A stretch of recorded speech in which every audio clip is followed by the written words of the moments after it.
Hello and welcome to Engineering Ethics at NJIT. I'm Dan Estrada, your instructor, and this is the lecture video for Lesson 1, Engineering Social Systems. Now I assume if you're watching this video that you've already watched the introductory video where I go over the syllabus, the lesson plan, the assignment structure, and your expectations on your weekly assignments. I assume you've already watched those videos and you understand everything that's going on in the course, so I can just jump into this lesson. So let's go ahead and do that. The lesson plan, because this is lesson 1, I'm going to go ahead and just review what you're expected to do with all this material and what your assignments are. Then I'm going to introduce the lesson theme. Lesson theme is the most general theme. It's our introductory theme. How do engineering projects reflect social values? There's a bunch of things you can say about that, and there's lots of thoughts you might have already, but to help you sort of focus your thoughts and maybe to help stimulate thoughts if you're struggling a bit. I have a bunch of readings that I've assigned. Now, remember, these are broken down into required and optional readings. The required readings might appear on a quiz, but the optional readings aren't going to be on any of the quizzes, and they're just if you want to talk about that information. The goal here, actually, let me put myself back on the screen. So there's a lot of information here, way more than you can master, or anyone can master in just a week. The goal is not for you to understand all of this material thoroughly. The goal here is to present you with different perspectives on the lesson theme, and for it to be enough information that you can choose something that you're interested in, and so that all the discussions on the website aren't the exact same discussion, so that there's a sort of variety of discussion. Right? So this first lesson, I'm giving you a lot of material. I'm also sort of priming you for what to expect for the semester, so it's I sort of am all over the place, but it's a lot of material on this central theme, and the goal for this video lecture is to introduce some of the material so you know what's coming. By the way, this PowerPoint is also on Moodle, and all the links here you can click on, so it's useful. Okay, I'm going to disappear again. Okay, so just to remind you about lesson requirements, because this is lesson 1, remember that in a typical lesson you have to do the readings, take the quiz on the readings and the required readings, and then write a post. The quiz covers the required readings, and the post and replies are on your choice of some issue related to the course theme and related to the available materials. You can also do independent research and so on. For a normal lesson, the discussion forum is worth 80 points. That's 50 for your post and 30 for your replies, and then your quiz is an additional 20 points for a 100-point lesson.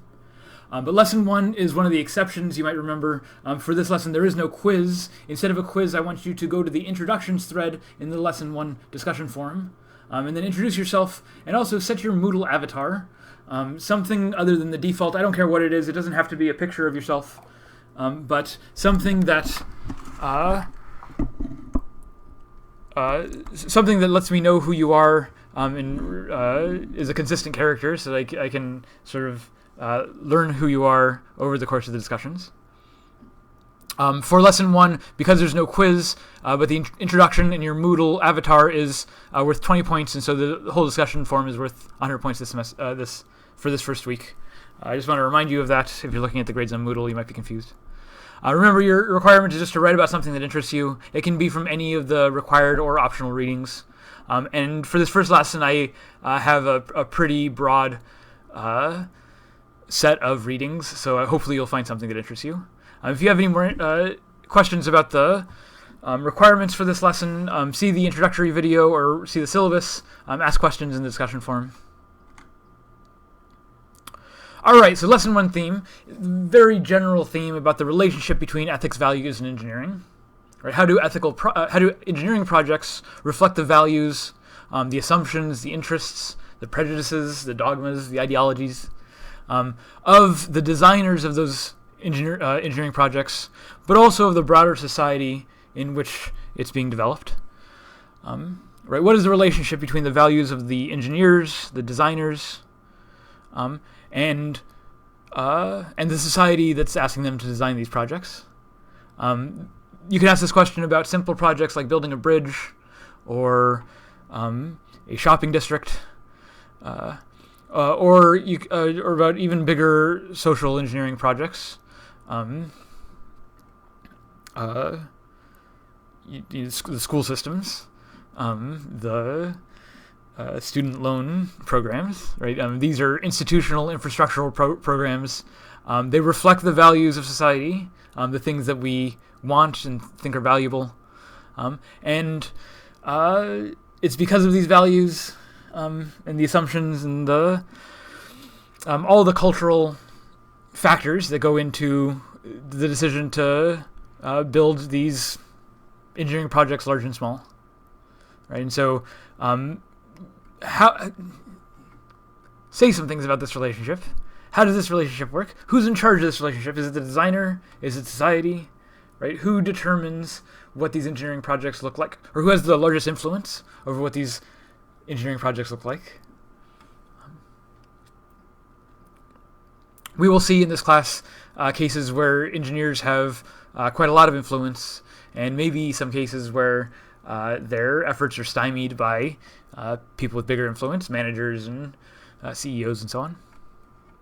But these general questions are open-ended questions designed to get you to think for a while. So do the readings, have some thoughts, let them stew for a while, talk them out with your friends. Philosophy is a little bit like mathematics in this way. Mathematics, you can't just listen to a lecture and learn math. You need to actually do math, right? You need to work through problem sets over and over again. It's the process of doing mathematics that teaches you mathematics. Right, and the same thing with philosophy. It's doing philosophy that teaches you philosophy. And doing philosophy means talking issues out with people, getting into arguments, right? Seeing what people think, trying to frame your own thoughts clearly and concisely. So as you're going through this reading material, look for things that interest you, that you want to talk about, that you think deserve more attention or a greater discussion in the discussion forums. Right? What do you want to highlight for the class? Right? Of all these readings, of all these issues and materials sort of swimming around, right? Which do you want to focus on for the class? While you're thinking about this, I'll go ahead and tell you the secret word for this week. Remember, every week there's an attendance lecture secret word. This is the lecture secret word is values. So if you put that in the attendance quiz for this week, you'll get credit for the lecture portion of the attendance. All right, so I'm going to just go through the readings. I'm just introduce them briefly and get you to think about them. Here we go. So the first set of readings is from the textbook, from pages 88 to 100. Martin and Schetzinger talk about engineering as experimentation. So they go through this extended analogy between engineering projects on the one hand and scientific experimentation on the other. They note several similarities between engineering projects and scientific experiments, that they're both carried out in partial ignorance, that you don't always know the results. You might have hypotheses about the results, but you don't always know the results for certain before you carry out the project. Right, so there's these uncertain outcomes. And part of what happens in scientific experiments and in engineering projects is that past uncertainties are reduced, that every new project gives opportunities to learn more things and reduce prior uncertainties, right? So we get better and better over time, right? We learn from the past, right? This is why science makes progress.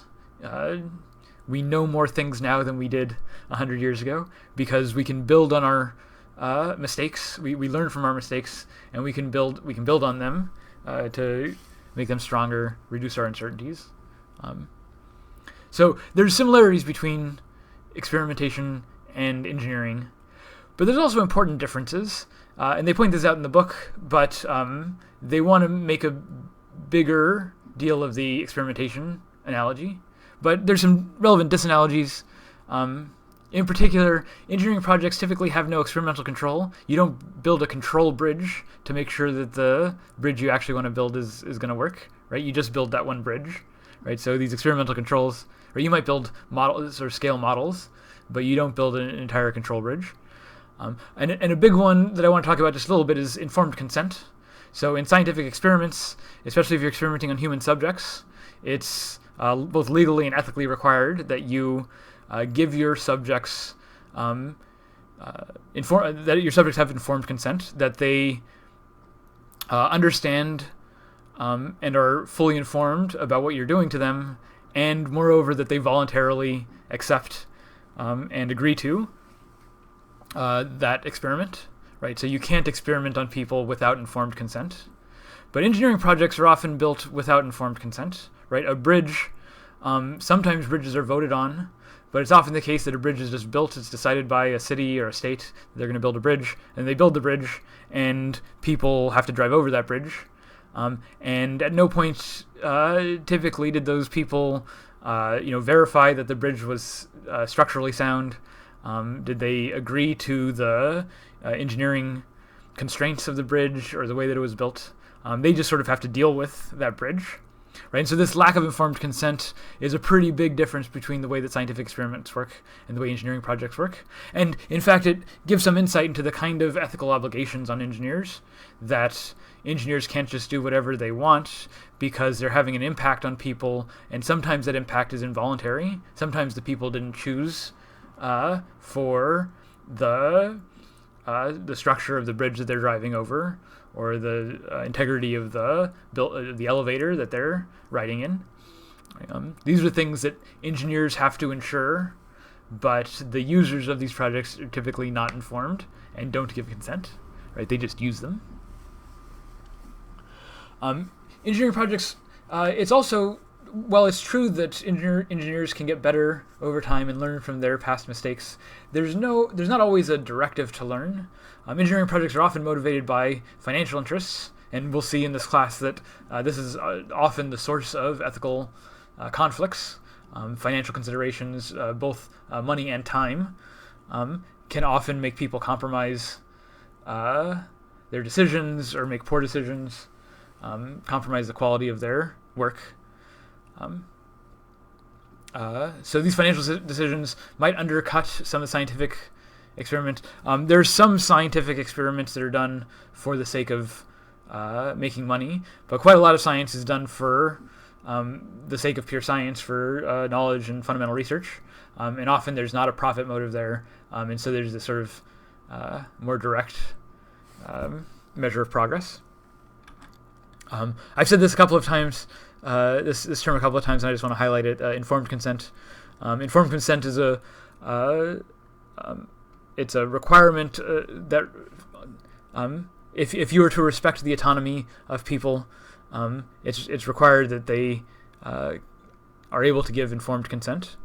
So this is an issue that doesn't come up as often in engineering contexts. It comes up more often in biomedical ethics, right? So a patient and a doctor.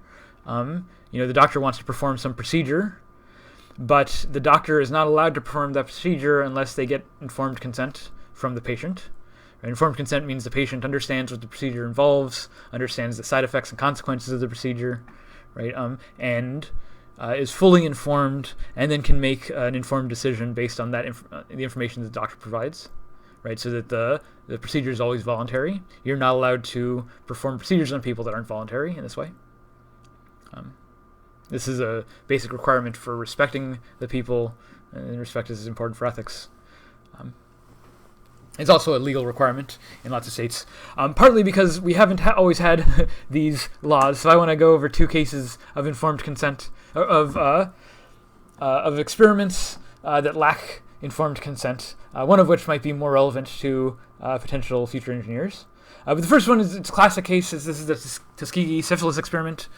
This was run by the U.S. Public Health Service, by the U.S. government, from 1932 to 1972. What happened is that the government wanted to figure out the impact of untreated syphilis on humans, and so they found 400 African American sharecroppers in the South. They were poor, didn't have access to a lot of other health services, but they weren't aware of the experiment that was being conducted. In particular, they weren't aware that they had syphilis. So the doctors, a lot of them had syphilis going in. Some of them didn't have syphilis going in, and the doctors were studying what was the impact of syphilis. They watched while these people had untreated syphilis for decades. not just them, but also their family, their wives and children, contracting syphilis, sometimes dying from syphilis. Syphilis can be deadly if it's untreated. During this time, we had treatments for syphilis, but we didn't really understand fully the impact of untreated syphilis, so the government wanted to find that out, and they conducted this experiment on these people. Now, this experiment might have been ethical if they had told people who already didn't want treatment that they would like to study them for science. But in this case, they didn't tell the patients, they didn't even tell the patients that they had a condition, so the patients weren't aware that they had syphilis in the first place. And that means that they went untreated for a long time, for decades. So this was it was a tragedy, it was a big scandal, and it only came to public light in 1972 when there was a whistleblower who knew about the study and went to a newspaper and reported that this was happening. Once the public found out about it, though, it was a big scandal, a big media scandal. The experiment was shut down, and not only was the experiment shut down, but there were radical changes to the laws about human experimentation, and this is where the requirements of informed consent starts to become really important. So I like the story because it shows you the kinds of things that the government does, and that you can stop them from doing this with things like whistleblowing. That whistleblowing can actually have an impact. It can change the laws. It can create conditions where now this kind of thing doesn't happen anymore. Well, mostly. So the other example I want to talk about is the Facebook psychological experiments. Back in 2012, I think this was reported on in 2014. Or 2013. But in 2012, Facebook was doing experiments on how users use its service. So they, in particular, they wanted to know if seeing negative content or positive content makes users more likely to post negative or positive content themselves. In other words, are you influenced by the content that you see? And so in order to study this, they artificially manipulated over 700,000 user feeds to show either more positive or more negative content, and then they studied the results to see if the users were posting more positive or negative content. As you might expect, the answer is yes. If you see more positive content, you tend to post more positive content, and vice versa. If you see more negative content, you tend to post more negative content. But Facebook did the study without letting any users know that they were doing this study. Let me say that one more time. Facebook was deliberately and knowingly manipulating the emotional state of its users in order to better serve ads to them. Right? So this is scientific experimentation. It was experimentation that was published in a scientific journal, in a journal article from academically affiliated researchers. They were part of academic institutions, I think Stanford. And usually if you're in a university and you experiment on human beings, you need informed consent. There's an IRB, there's a review board that looks over the experiment before it's conducted and determines whether or not it's safe and respectful to the people that it's experimenting on. And you have to go through this whole process. Sometimes it takes quite a while. It's a bureaucratic process, and it's designed to protect the users that you're experimenting on. So doing this kind of experimentation usually requires informed consent, but Facebook did it on its users just because it could. 700,000 people emotionally manipulated. I mean, you might not think this is a big deal, but what if some of those users were emotionally unstable and being exposed to excessive negative content maybe tips them over into greater depression or something worse? This is the kind of thing that could happen. I mean, who knows? You want to make sure that there are protections in place so that if something bad like this does happen, it can be handled responsibly. This is exactly why you have an internal review board, to make sure that these kinds of possible dangers are properly considered. But Facebook didn't go through this process. It just ran the experiment on human test subjects. This is 2012, right? This isn't ancient history. This is the world you live in. Facebook argued that this wasn't illegal because in their terms of service, they explicitly state that they might manipulate things. But no one reads the terms of service, and it doesn't seem very plausible that information in the terms of service constitutes informed consent, right? People don't actually read that; they just click the button. So that means that they're not legitimately informed about what they're agreeing to, which means that these experiments are pretty radically unethical. And Facebook knows it, and they apologize for it. This is, I think, the deputy CEO at the time. I don't know if she's still the CEO, the deputy CEO, but apologizing for these experiments. Right. So it's a little bit of history of informed consent. If this is something you're interested in talking about or looking for other cases of, it might be interesting to talk about. The next required reading that I have on the list is this quote from Herbert Hoover. If you click the link, it has the full quote. This is from his memoirs, 1951, from a chapter where he talks about his time as an engineer. This is Herbert Hoover was a president of the United States in the early part of the 20th century.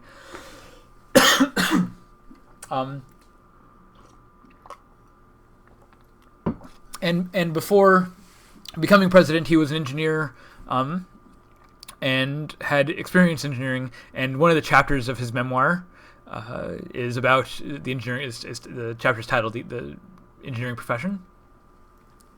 And he says some things about engineering, and then he gives this quote. This is a sort of famous quote. I'm going to read it. He says, "The great liability of the engineer, compared to men of other professions, is that his works are out in the open where all can see them. His acts, step by step, are in hard substance. He cannot bury his mistakes in the grave like the doctors. He cannot argue them into thin air or blame the judges like the lawyers. He cannot, like the architects, cover his failures with trees and vines. He cannot, like the politicians, screen his shortcomings by blaming his opponents and hope that the people forget. The engineer can simply cannot deny that he did it. If his works do not work, he is damned."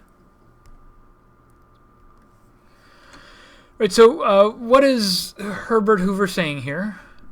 Why does he think that engineers are different from other professions like doctors, lawyers, architects, politicians? Right, why does he think that engineers have a greater responsibility? Do you agree with him?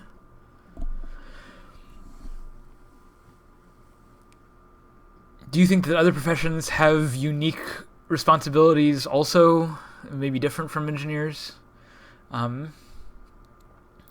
This is a little bit of a difficult quote to sort of think about, work through. I just want to highlight this bit one more time. His acts, step by step, are in hard substance. This idea that what the engineer does is concrete and physical, but not just physical, but sort of stubbornly physical, difficult to change. Right? This is an important part of engineering ethics. All right. Moving on, our third required reading is this article by Langdon Winner called "Do Artifacts Have Politics?" Do artifacts have politics? You might think, no, artifacts don't have politics. You might think people have politics, and that artifacts are just tools. So maybe I should have put a slide up about this, but this is an idea I wanted to think about for just a second. Philosophers sometimes call this technological neutrality. The idea that technologies aren't good or bad. Technologies on their own are neutral. They're tools to be used by people, and it's people that are good or bad, or people do good or bad things. But it's not the technologies that are good or bad. It's not the artifacts that are good or bad, right? And this is the idea that Langdon Winner is confronting in this article, Do Artifacts Have Politics? Maybe you're familiar with the NRA slogan. The NRA, the National Rifle Association, has this slogan, guns don't kill people, people kill people. Right? The idea is that guns are a neutral artifact, right? They're not good or bad. They're not dangerous in themselves, and themselves are just a lump of metal. A gun is good or bad in the hands of a person who uses it to do good or bad things, right? And it's the person that makes it good or bad, not the artifact itself. Right, so the NRA, guns don't kill people, people kill people. This is a statement of technological neutrality. And Langdon Winner is arguing against technological neutrality. He wants to argue that artifacts do have politics, that it's not just the people, but it's also the artifacts themselves. I mean, think about the gun situation one more time. I don't want to argue about guns' rights, although if you want to argue about that, you can. But I just want to argue about the impact that a gun has, even without being fired. If I'm in a classroom and I pull out a gun, even just to demonstrate, even just for the example, right? I don't point it at anyone. It's not loaded, but I just pull it out and put it on the table. This might make people nervous. It might make people anxious. It might raise the tension in the room, right? Not because I've done anything wrong with it, but just because that object is there, and because there are associations with that object that make people maybe act in a different way, maybe act a little more nervous and jittery, right? Or maybe people want to get out of the room, for instance, right? Especially in a classroom where you're not supposed to see a gun. And especially in the United States where we have so many negative associations between guns and classrooms, right? This kind of thing can scare a person. It can make people act differently. Not because it's being used in any directly negative way, but just because of the object itself, because of what it is. Right? So the idea is that, no, it's not just guns that kill people. It's not that a gun pulls its own trigger, but it's that having guns around makes it more likely that someone's going to get shot, right? And that's not a product of anyone's intentions. It doesn't mean that anyone intends that that'll happen, right? So sometimes guns go off by themselves, right? Sometimes guns are carelessly used. Sometimes there's accidents that maybe could have been avoided. And these accidents only happen because that object is there, right? Independent of whether you think it's good or bad, just having that object there changes the situation, and it changes how people act around it. And this is a kind of political influence that the artifact itself has, right? Not just the people who use it, but the artifact itself, right? So this is anti-technological neutrality. Langdon Winter gives us his article. It's a long and it's an excellent article, classic in philosophy of technology. And he's arguing against this idea that artifacts have politics, and he uses lots of great examples. I encourage you to go through there and find some examples that you like. But one example I want to highlight here is of Robert Moses. So Robert Moses was the master builder of New York City. He built New York City and Long Island. He engineered and designed a lot of the way that it's built throughout the 20th century, from the 1920s to the 1970s. Right, this is the rise of the automobile. It was Robert Moses who decided to put the highways in Manhattan along the coasts, along the east and west rivers, so that way pedestrians and the people aren't using the rivers. It's a bunch of overpasses and bridges and cars. That was Robert Moses' idea. The fact that there's no east-west travel in Manhattan, it's hard to get from the east side to west side. It's really easy to go north to south because that's where all the commuters are coming in to work. Right, they're coming in from the Bronx.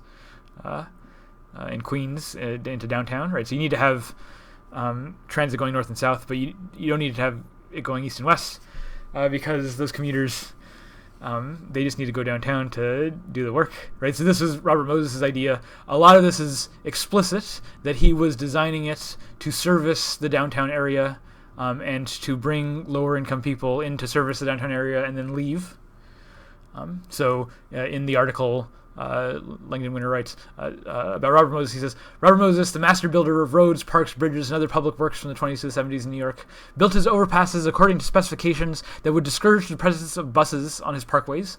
According to evidence provided by Moses' biographer, the reasons reflect Moses' social class bias and racial prejudice. Automobile-owning whites of upper and comfortable middle classes, as he called them, would be free to use the parkways for recreation and commuting. Poor people and blacks, who normally use public transit, were kept off the roads because the 12-foot-tall buses couldn't handle the overpasses. Let me say this one more time.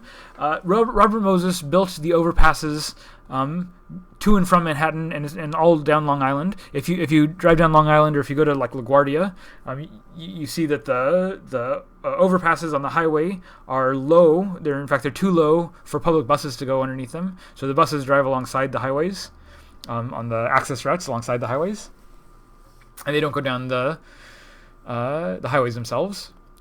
And this was this wasn't an accident. It wasn't that the overpasses were built before there were buses. No, they were built while we knew that we would need tall buses. And Robert Moses made the explicit decision to build them artificially low so the buses couldn't go through, because he reasoned that the people who are using the buses are the poor people who need public transit, and they're not going to be able to afford all the rich downtown area. So we don't really need to prioritize a way to get them downtown. Instead, we will build these low overpass highways that people who own cars can use freely, and that sort of keeps control over who has access to the downtown area.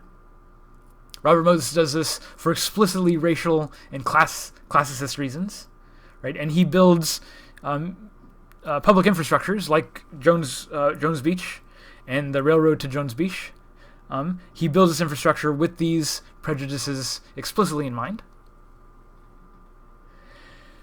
Now, I was talking about technological neutrality, and you might say, well, Robert Moses, he's a bad dude, okay? He's using the technology badly. He made some bad decisions. He's a racist or whatever. So, yeah, maybe he's a bad guy, but that doesn't make everyone else racist, right? And just because he did this racist thing a long time ago, how does that make the artifacts themselves have politics? How does it make the artifacts themselves racist? Well, here's the thing about engineering projects, like highways and bridges, is that when you build them, they stay around for a long time, right? They're made of concrete and steel and stone, right? They're made of nuts and bolts, and those nuts and bolts stick around long after the racists who build them and their racist intentions go out of fashion, right? So maybe Robert Moses represented the norm in his day, but now, 50 or 100 years later, we have different goals for society. We have different ideas of what's right and wrong. Our values have changed, but our values might have changed, but those brick and stone and steel overpasses are still there, and we still have to deal with them, right? And they still impose this old racist logic on our activities today. Right, so even if none of the people in this environment have any racist intentions whatsoever, we still are nevertheless sort of stuck with this technological infrastructure that we've inherited from the past. And that infrastructure imposes on us ideas that might not even be our own, but that we have to, in some sense, abide by anyway, because it's too hard to change concrete. Right? It's too hard to change steel. Right. This is, you might want to link this back to Herbert Hoover and this idea that what the things that engineers build are in hard substance. Right. You can't just change them. You can't just hide them. You have to deal with them. And because you have to deal with them, you have to deal with their political implications also. You have to deal with the values that they represent. So this is more from Langdon Winter. I want to just read this passage. He says, "The things that we call technologies are ways of building order in our world. Many technical devices and systems important in everyday life contain possibilities for many different ways of ordering human activity. Consciously or not, deliberately or inadvertently, societies choose structures for technologies that influence how people are going to work, communicate, travel, consume, and so forth over very long periods of time. In the process by which structuring decisions are made, different people are differently situated and possess unequal degrees of power as well as unequal levels of awareness. And by far the greatest latitude of choice exists the very first time a particular instrument, system, or technique is introduced. Because choices tend to become strongly fixed in material equipment, economic investment, and social habit, the original flexibility vanishes for all practical purposes once the initial commitments are made. In that sense, technological innovations are similar to legislative acts or political foundings that establish a framework for public order that will endure over many generations. For that reason, the same careful attention that one would give to the rules, roles, and relationships of politics must also be given to such things as the building of highways, the creation of television networks, and the tailoring of seemingly insignificant features on new machines. The issues that divide or unite people in society are settled not only by the institutions and practices of politics proper, but also, and less obviously, in tangible arrangements of steel and concrete, wires and transistors, nuts and bolts." Right? We think about passing a law or instituting some new regulation as clearly this is a political act. This is something that involves political debates, maybe differences of agreement, maybe differences of awareness and power and influence. Right? And we recognize that this kind of legislation, a new law, is a matter of politics. And what Langdon Winter is saying is that, well, building a new highway, it's the same kind of thing. It's not an abstract thing like a law. It's a concrete thing, literally concrete.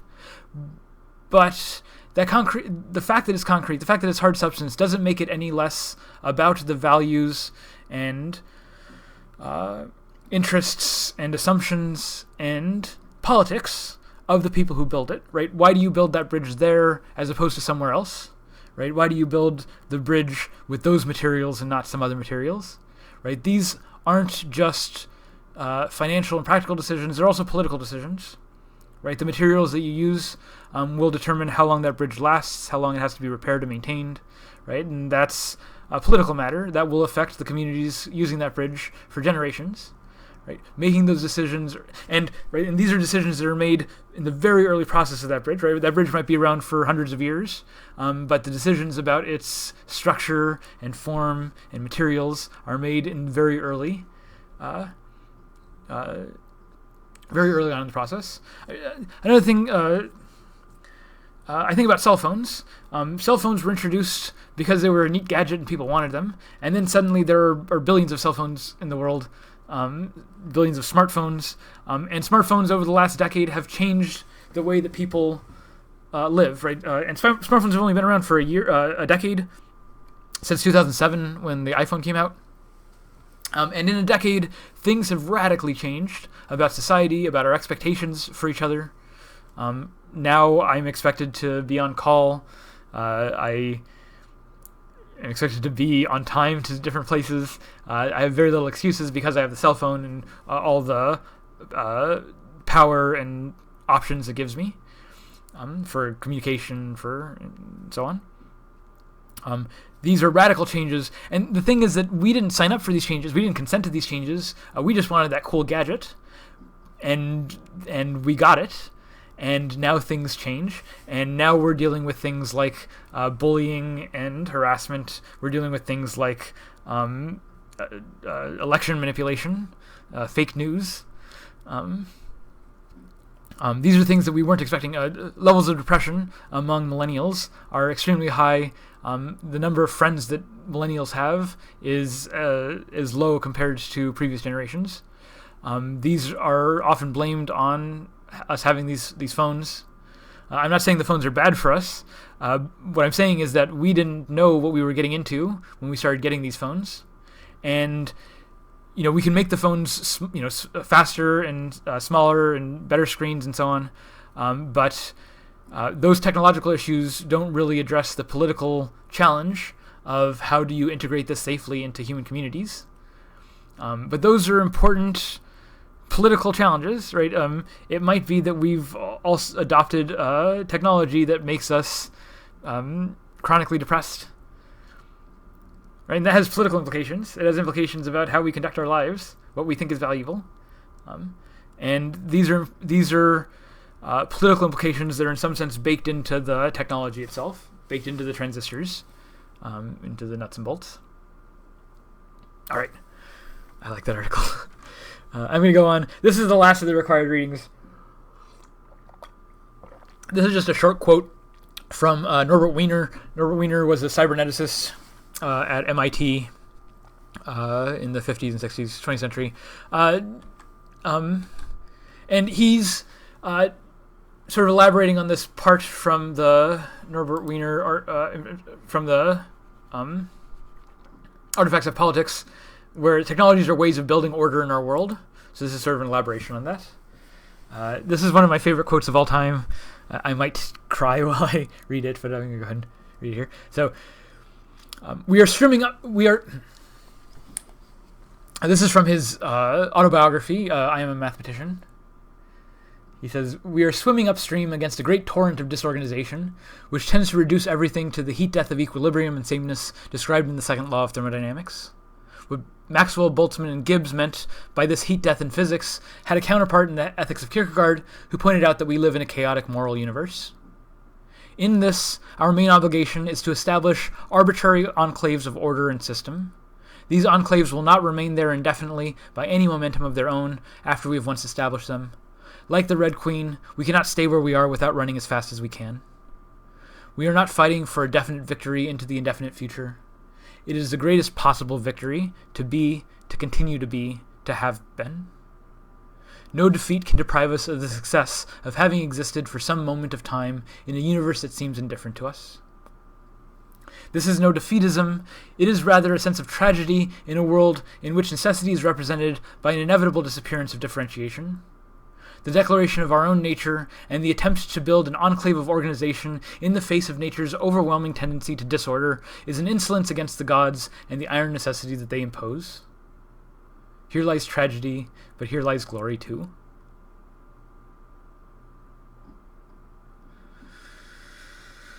This may be abstract. I want to talk a lot about chaos and organization and how to build enclaves of order. In this first lesson, there's a lot of things to say about the details of ethics and what right and wrong is. But right now I just want to sort of think very generally about what we're doing when we're building things and what organizes our approach, what organizes our goals. As Norbert Wiener says, you can't have indefinite goals because we know the universe isn't going to exist indefinitely. We know that everything that we have is going to end at some point. And that's not a tragedy, he says. He says it's the greatest possible victory to be, to continue to be, to have been. No defeat can deprive us of the success of having existed for some moment of time in a universe that seems indifferent to us. Oh, I love it so much. Occasionally this passage speaks to my students. If it speaks to you, please, I'd love to hear your thoughts. So those are required readings. If we had a quiz this week, it would be on those readings. But there's no quiz this week. You just do the introduction. And since this is the first sort of thread, I want to try to expand your mind as much as possible to make us start out this course with the broadest possible scope of thinking. Hopefully this stuff about thermodynamics and chaos is already pretty broad, but maybe I can tie it down a little bit with some more concrete examples. Hopefully these examples appeal to engineering and sciencey kind of students. I have a TED Talk. There's very few TED Talks I'll be sharing in class, but this is an old one from Steve Strogatz, a physicist and a complexity theorist, and he talks in this TED Talk about synchronization. The title is How Things in Nature Tend to Sync Up.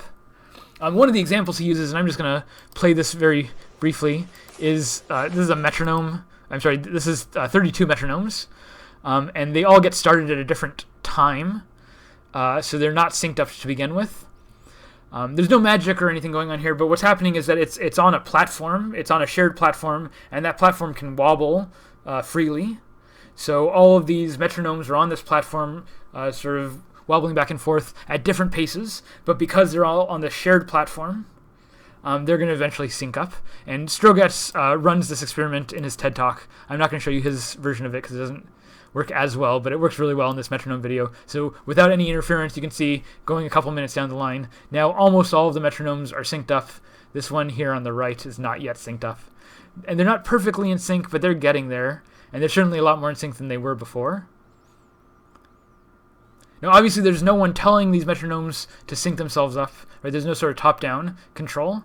This is literally bottom-up control. It's the platform that they're on, unifying their motions in a way that sort of evens out all the disagreement and gets them all into a consensus, right? So now they're all agreeing on exactly the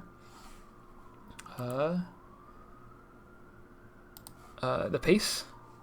So Strogatz gives this example, and he talks about what is it that allows complex systems with lots of different parts, lots of different moving parts, to coordinate their behavior in these complex ways. Especially when the parts themselves aren't very smart, right? The metronomes have no intelligence on their own, but they're still able to synchronize because they share this unifying framework.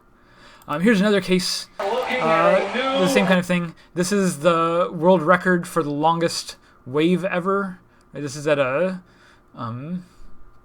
racing track, a car racing track, like a NASCAR track. There's 130,000 people at Bristol doing a wave around the track, and you can see the wave going. Now here the parts are intelligent, right? Every one of these parts has a brain. They can listen to instructions, and there's a guy at the beginning with the flag telling them all to go. But the instructions they're all following is pretty simple. Stand up shortly after the person to your left stood up, right, and that makes the wave propagate down. Right, this is coordination, right? This is, in some sense, spontaneous coordination, right? You don't have to train all these people really elaborately to do this. You just sort of, hey, we're doing the wave, and once you see the wave coming towards you, they're all doing it. They're all doing it voluntarily, right? No one's being forced to do it. You don't have to do it if you don't want to. You can sit down; it's still going to go by you. You can go to the concession stand if you want. All right, so this is another kind of synchronization. I want to say it's synchronization in a very similar sense, in the sense that there's a common supporting framework that they're all sort of attached to. In this case, it's the common framework of knowing how the wave works and being all in the same space, and so on. So the general idea of these videos is about how you can get these high-level dynamics, high-level organized structures that look pretty sophisticated, maybe even look intelligent, but that are the result of underlying patterns that maybe are intelligent or maybe not, but it's not the intelligence of the parts that matter. What matters is how they all are coordinated on a common infrastructure. So Strogatz talks about this a little bit. This is maybe a little bit abstract, but I can make it more concrete with some examples. The first example I have here is the Millennium Bridge. So this is a BBC documentary of the Millennium Bridge. Here we go. Yeah, so this was built in 2000 across the river in London. There's lots of bridges across this river. This was built in 2000, and it had no overhead supporting structure. It had this side supporting structure, and it was designed to wobble slightly in the breeze down the river.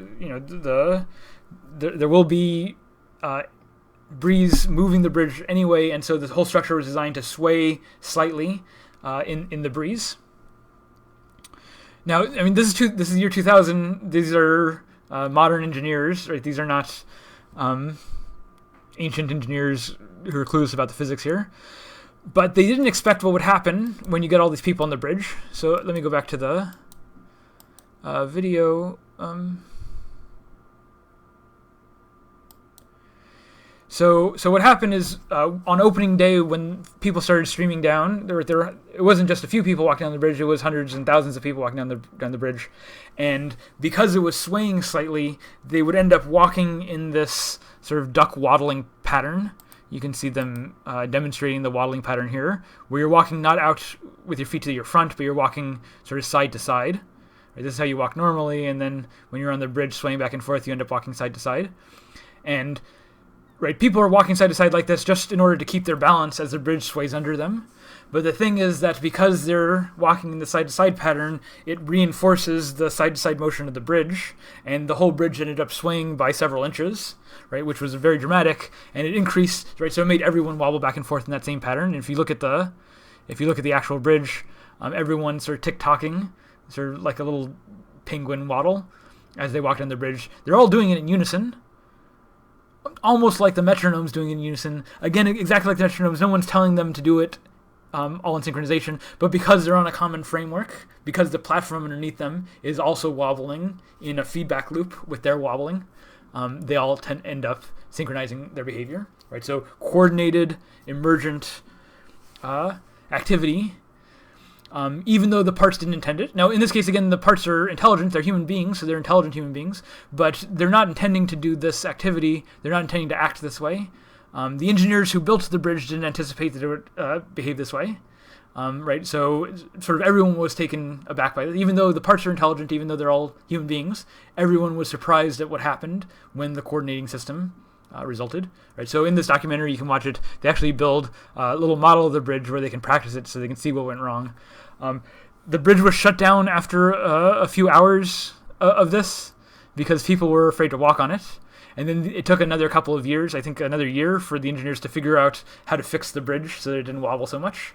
Now it's fixed, you can go walk on it and everything's fine. But this is another case where sort of these high-level organizational structural features end up emerging unexpectedly. So the Millennium Bridge is a great example of this. Another great example of this that I like, this is Loren Carpenter. He's a tech guy, and in the 90s, he ran this human experiment. It was a voluntary informed consent experiment.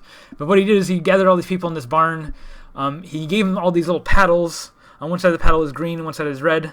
And then he trained these cameras on the crowd and to figure out how many paddles were showing green and which ones were showing red. And they could all interact together. And what he did was hook up the paddles to a Pong game so that the people on the left side of the room were controlling the left paddle and the people on the right side of the room were controlling the right paddle. And if you showed it green, then if most of the room was showing green, then the paddle would move up. And if most of the room was showing red, then the paddle would move down. Right? So no one person had control of the paddle. Can tell it exactly what to do. They all had to cooperate. And it's interesting because, so if the paddle needs to go down to catch the ball, it can't be that everyone makes it move down, because if everyone makes it move down, the paddle might overshoot the ball. So some people have to make it move down and other people don't, and there has to be this balance here that gets the paddle exactly to where it needs to be. And there has to be some consensus among the people so that some people show the right side and some people show the other side, so that it all works out in the end. In other words, this is a group cooperative behavior. You get although there's no one person playing Pong, it's the sort of collective intelligence of the crowd, right? This sort of emergent property of the crowd, that the crowd can play as a single Pong player, right? And Pong is a two-player game, and here is an entire crowd acting as a single player. It's pretty cool. It's pretty inspiring. If you listen to them yell at each other, it's kind of fun. I encourage you to watch this video. We've done this, you might know, we've done this again recently in 2012. I forget exactly the year. 2014? Let me see. 2014. Yeah, 2014. In 2014, on Twitch, the streaming gaming website, they hooked up the system so that all the people watching the Twitch stream can input controls to a game of Pokemon Red. This is Pokemon Blue. I think they played Red first. I might be wrong about that. So it took about 16 days to beat the game. If you've played Pokemon, you know that it should only take you maybe a couple of days. 16 days is a very long time. And because the players didn't play very well, they didn't play very directly, there was a lot of wasted time in this game. Some of you might have actually participated in this at the time. It was, in fact, the largest single-player cooperative game ever played. Over 1 million Twitch viewers participated in the game, put in some input to control the action. Right, so users are just putting in inputs, and then the next input goes into control the action. You could also change it between democracy and anarchy mode. If it's in democracy mode, then... if it's in anarchy mode, then the next instruction is just input into the game. But if it's in democracy mode, there's like a rolling window of like 10 moves, and it's the average move of that rolling window that gets put into the game. So it's a little easier to control in democracy mode because anarchy is just crazy. There were a couple of times in the original playthrough that people, like subreddits, had to go in there deliberately getting it to get past certain very difficult parts of the game. But it was all done cooperatively through this interface. Over 1 million participants, over 16 days of gameplay. And this is really a sort of modern incarnation of Loren Carpenter's Pong experiment, right? This is individuals doing these simple operations that collectively result in intelligent activity at a higher order. And I think there's an even better example of this. This wasn't a game, but this is, I think, in my opinion, it's the best thing the internet's ever done. And I've been paying attention for a long time. So this is our place. For April Fools of last year, the Reddit April Fools prank, they usually don't do pranks, they usually do some activity like this. So you could log on to our place, and it would take you to this website, and every registered Reddit user could change 1 pixel on this image every 10 minutes. The image is 1,000 by 1,000 pixels, so there's 1 million pixels in this image. And one user could only change 1 pixel every 10 minutes. The experiment ran for 72 hours. So over 72 hours, if you're doing 1 pixel every 10 minutes, you can only change something like 780 pixels, which is just a very tiny little icon, maybe the size of one of these flags. that a single person can do over the entire course of the thing if no one changed the pixels that they changed. So this is the image that developed over these 72 hours. It's absolutely fascinating. You see a lot of really impressive things like the Mona Lisa here, Pink Floyd. Lots of national flags, lots and lots and lots of memes. The blue corner over here. Ton of interesting things. It's the largest collaborative art project in history. Over 1 million people participated, changed a pixel or two. I actually made a YouTube video. It's not entirely work appropriate. I swear a couple of times in it. But I go over our place and how it works. You might want to fast forward to around 6 minutes where I get into the details of our place. But this is a video I made, and there's lots of interesting things to do, to talk about with our place. And these sort of collaborative projects, arbitrary enclaves of order, this is what's going on in our place. They're establishing arbitrary enclaves of order and system, and they're doing it in this collaborative shared space where they have to negotiate boundaries with all the other groups that are also trying to establish arbitrary enclaves of order and system. I mean, it's really interesting that if I told you that the internet drew a picture, you'd expect a lot more pornography and racism than what you see in this picture. So it's kind of amazing that the internet was able to build this image. There's a lot of sociologists looking at this for how do we tap the organizational structures that go into developing this image for other kinds of community moderation purposes. And I think this is the last thing on the reading list. These are optional, but and this is also about establishing enclaves of order and system. These are two web toys that you can play with that teach you some things about game theory. So the first thing is it's actually about cellular automata. It's called the parable of the polygons. The idea is that there's triangles and there's squares, and triangles and squares kind of like to live together, but they also like to be around their own kind. And they actually like a balance. But what the app does is it lets you change the preference. So how shapist are these shapes? How much do the triangles only want to be around other triangles? How much do the squares only want to be around other squares? And you can see how small changes in the preferences of these shapes really change the structure of the communities that they build. And even when the shapes aren't racist at all, or shapists at all, they still end up building racist structures because of these small biases. And so seeing these biases play out as emergent structures is very interesting.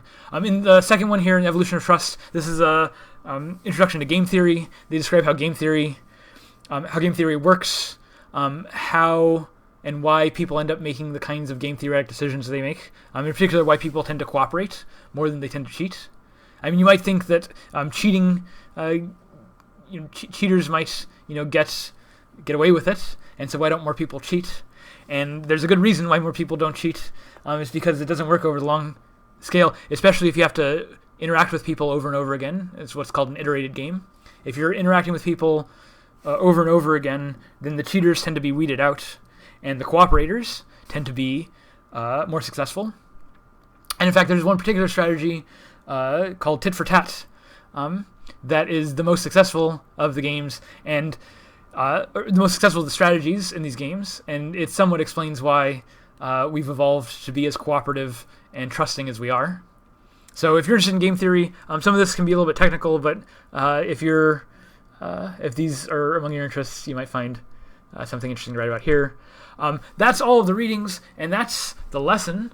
I have been talking for a long time, and you've been listening for a long time. Thank you very much. I'll see you in lesson 2.